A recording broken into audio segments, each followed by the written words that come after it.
Hi friends, कैसे हो आप सब। बहुत सारा काम है और टाइम कम है कि नहीं। तो जब भी प्रेशर की घड़ियां होती हैं, मुश्किल की घड़ियां, तो कौन साथ देता है? ऑब्वियसली दोस्त साथ देते हैं। तो इसीलिए मैं आपकी परीक्षा दोस्त आपके लिए क्या कर रही हूँ, शॉर्ट नोट्स बना रही हूँ ताकि आपके लंबे लंबे चैप्टर्स को मैं छोटा कर सकूं, इतना छोटा कर सकूं और इस तरह से कर सकूं कि आप अपने सभी सीबीएसई के प्रीवियस ईयर क्वेश्चंस को बखूबी अटेम्प्ट कर सकें। तो अब इस क्वेश्चन में सबसे पहले इस स्टोरी में हमारे को सीख क्या मिलती है। इस कहानी के थ्रू हमें सीख मिलती है सांप्रदायिक भेदभाव को भूलकर प्रेम, सद्भावना, भाईचारे और एकता को अपनाने की। इस कहानी के दो मुख्य पात्र टोपी और इफ़न दो अलग अलग संप्रदायों से संबंध रखते हैं, फिर भी उन दोनों के दिल इस कदर मिले हुए थे कि मानो दोनों एक दूसरे की परछाई हो।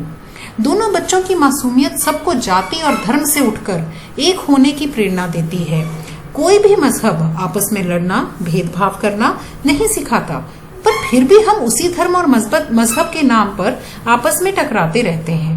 तो ये जो कहानी है टोपी शुक्ला, ये बताती है कि हमें आपस में किसी भी वजह से लड़ना नहीं चाहिए। धर्म और मजहब के भेदभाव की वजह से तो भेदभाव बिल्कुल नहीं हमें करना चाहिए। तो अब जो मुख्य पात्र हैं, ये संदेश देने के लिए जो लेखक ने मुख्य पात्र लिए हैं वो है टोपी और इफ़न। एक का नाम था बलभद्र नारायण शुक्ला और दूसरे का सैयद जलगाम मुर्तजा। जो टोपी था वो हिंदू परंपराओं के बीच पला बड़ा बच्चा था, किंतु उसकी दोस्ती किससे हो गई? मौलवी परिवार के एक बच्चे इफ़न से हो गई, और वह इतनी गहरी हो गई कि दोनों एक दूसरे की परछाई दिखने लगे। टोपी के घर वालों को बिल्कुल अच्छा नहीं लगता था कि वे इफ़न के साथ दोस्ती करे, लेकिन घर वालों के मना करने के बाद भी इफ़न से दूर रहने, उसके घर ना जाने के लिए टोपी बिल्कुल भी तैयार नहीं था। इफ़न और उसकी दादी के साथ वक्त बिताना उसे बहुत अच्छा लगता था। उनके रिश्ते अनजान किंतु अटूट थे। ठीक है, तो ये रिश्ते जो हैं, क्योंकि मासूमियत के रिश्ते थे तो ये अटूट रिश्ते थे। अब एक नया कैरेक्टर आपने नोटिस किया कि आ गया, क्या? कौन? दादी। अब ये दादी कौन है? इसमें ना एक छोड़ के दो दादी है। एक दादी है टोपी की और एक दादी है इफ़न की। तो जो टोपी की दादी थी उसे छोटी छोटी बात पर डांटने मारने को तैयार रहती थी। टोपी को लगता कि वह मुन्नी बाबू और छोटे भाई भैरव से अधिक प्यार करती है, और इसके विपरीत इफ़न की दादी उन्हें बहुत प्यार करती थी, कहानियां सुनाया करती थी। जब भी इफ़न की बहनें उन्हें सताती तो दादी ही बीच बचाव करके उन्हें बचाती। अब एक दिन क्या हुआ, टोपी ने अपने घर में अम्मी शब्द बोला। उस दिन तो टोपी की दादी ने उसकी माँ से उसे खूब पिटवाया। उस दिन से टोपी दादी से नफरत करने लगा और दुखी मन से उसने अपनी दादी बदलने की बात की। देखा बच्चे कितने मासूम होते हैं। ठीक है, तो पिटाई कराई दादी ने तो बोला दादी ही बदल देते हैं।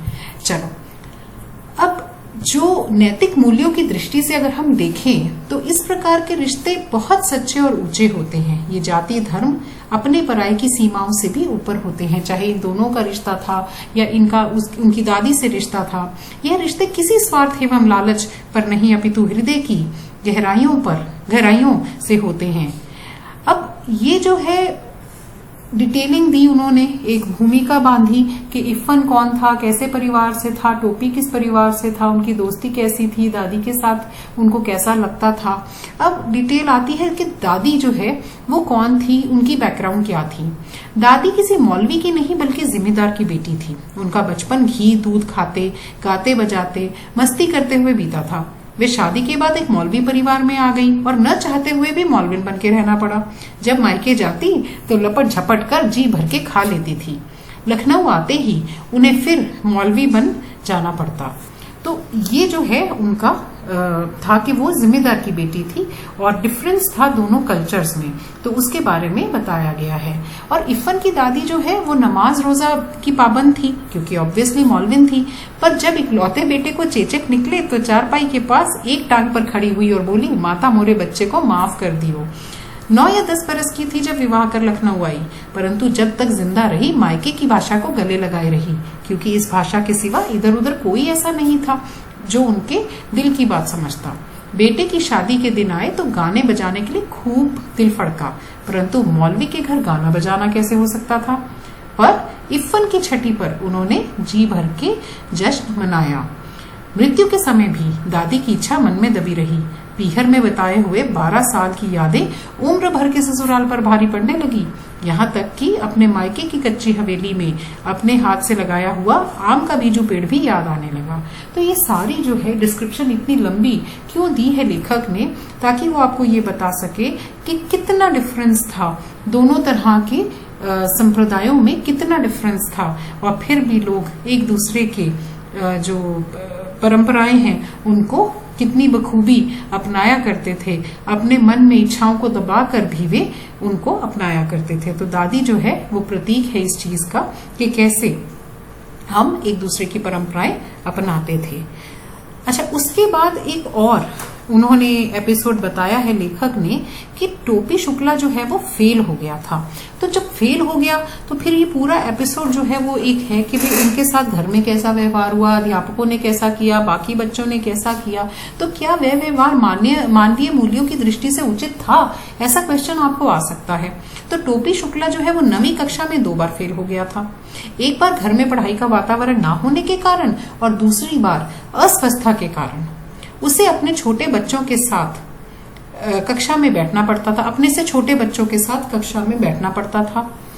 सब छात्र उसका मजाक उड़ाते थे। अध्यापक भी उसका नाम लेकर अन्य छात्रों को समझाते थे कि यदि नहीं पढ़ोगे तो उसी की तरह कक्षा में बैठना पड़ेगा, एक ही कक्षा में। जब उत्तर देने के लिए हाथ उठाता तो नजरअंदाज किया जाता, कहा जाता कि उसे अगले साल पूछा जाएगा। ये बातें उसे तीर की तरह चुभती थी। और यही नहीं, परिवार में भी उसके साथ कोई अपनेपन का व्यवहार नहीं करता था। जब तीसरी श्रेणी में पास हुआ तो दादी ने ताना मारते हुए कहा, भगवान बुरी नजर से बचाए। इस प्रकार उसके सहपाठियों, अध्यापकों और परिवार के लोगों का व्यवहार मानवीय मूल्यों की दृष्टि से बिल्कुल भी उचित नहीं था। तो ये एक और एपिसोड है जो ये दर्शाता है कि उस समय जो मानवीय मूल्य हैं वो उनको हम कितना ध्यान रखते थे। आज की डेट में देखो कितना फर्क पड़ गया है, स्कूलों में, कल्चर में कितना फर्क है जिस तरीके से हम बच्चों को समझाते हैं या मोटिवेट करते हैं, पर पहले ऐसा नहीं था। अब इफ्फन की डिटेलिंग, टोपी के बारे में काफी पढ़ लिया, अब इफ्फन की डिटेल पढ़ते हैं कि इफ्फन कौन था। इफ्फन जो है कलेक्टर साहब का बेटा था। जब उनका तबादला हो गया तो इफ्फन को टोपी से दूर जाना पड़ा और उनकी जगह नए कलेक्टर साहब आए। तो इफ्फन के बारे में ये बताया है कि एक तो वो मौलवी परिवार का था और उसके फादर क्या थे, कलेक्टर थे। अब जब कलेक्टर थे तो बट ऑब्वियस है पोस्टिंग तो जगह जगह होती रहती है, तो उनका तबादला हो गया। तो क्या हुआ, इफ्फन को टोपी से दूर जाना पड़ा और उनकी जगह नए कलेक्टर साहब आ गए। अब उनकी जगह बेटे भी तो आए, 3 आए। टोपी के अकेलेपन और उदासी को दूर करने के लिए उनसे दोस्ती करनी चाहिए। टोपी ने अकेलेपन और उदासी को दूर करने के लिए उनसे दोस्ती करनी चाहिए। एक बार वह उनके बंगले की ओर गया, वे क्रिकेट खेल रहे थे, वह भी उनके खेल में शामिल हुआ, किंतु उन 3 बच्चों को अपने पिता के ऊंचे ओहदे का घमंड था। तो मतलब वो इफ्फन जैसे नहीं थे, उन्होंने रास्ता नहीं दिया टोपी को दोस्ती करने के लिए। उन्होंने अंग्रेजी में बात करनी शुरू की और टोपी की देसी भाषा का मजाक भी उड़ाया। टोपी ने जब अपनी भाषा में उनको पलटकर जवाब दिया तो उसके पीछे कुत्ते छोड़ दिए। टोपी ने फिर कभी उस बंगले की तरफ रुख नहीं किया। तो ये भी क्वेश्चन आ सकता है कि टोपी ने कलेक्टर के बंगले की तरफ रुख क्यों नहीं किया, और इनफैक्ट रुख तो नहीं किया, उसने कसम खाई। क्या कसम खाई? टोपी ने 10 अक्टूबर सन 1945 को ये कसम खाई कि अब वह किसी ऐसे लड़के से दोस्ती नहीं करेगा जिसका बाप ऐसी नौकरी करता हो जिसमें बदली हो जाती है। इस तारीख को इफ्फन के पिता बदली पर मुरादाबाद चले गए। इफ्फन की दादी के मरने के थोड़े ही दिनों बाद ही तबादला हुआ था, इसलिए टोपी और अकेला हो गया, क्योंकि दूसरे कलेक्टर ठाकुर हरनाम सिंह के 3 लड़कों में से कोई उसका दोस्त न बन सका। डब्बू बहुत छोटा था, बल्लू बहुत बड़ा था, गुड्डू था तो बराबर पर अंग्रेजी बोलता था, और यह बात भी थी कि उन तीनों को इस बात का एहसास था कि वे कलेक्टर के बेटे हैं। ठीक है, तो ये जो दोस्ती है इसके थ्रू बहुत सारे मैसेजेस कन्वे किए हैं लेखक ने, और बहुत खूबसूरत प्यारी सी मासूम सी ये कहानी है टोपी शुक्ला, और इसको आप इन्हीं पैराग्राफ्स के थ्रू लर्न करें और अपने सारे आंसर्स बहुत अच्छे से लिख पाएं, ऐसी मुझे उम्मीद है। ठीक है, तो अगर आपको मेरी एफर्ट अच्छी लग रही है, आपकी मेहनत कुछ कम कर पा रही हूं मैं और इजी बना पा रही हूं चैप्टर्स को आपके लिए, तो आप मेरे चैनल को सब्सक्राइब जरूर करें, बेल आइकन दबा दें, क्योंकि मैं बहुत सारे वीडियोस डाल रही हूँ। जैसे ही वीडियो आएगा आपको नोटिफिकेशन साथ ही मिल जाएगा। और क्योंकि आप सब ही मेरी आवाज हो, आप ही सब वो जरिया हो जिसके थ्रू मैं बहुत से बच्चों की हेल्प कर सकती हूँ, तो मेरी आपसे पर्सनल रिक्वेस्ट है कि आप मेरे वीडियोस को ज्यादा से ज्यादा शेयर करें, ताकि हिंदी का एग्जाम सभी बच्चों का बहुत अच्छा जाए। Thank you so much. Bye bye.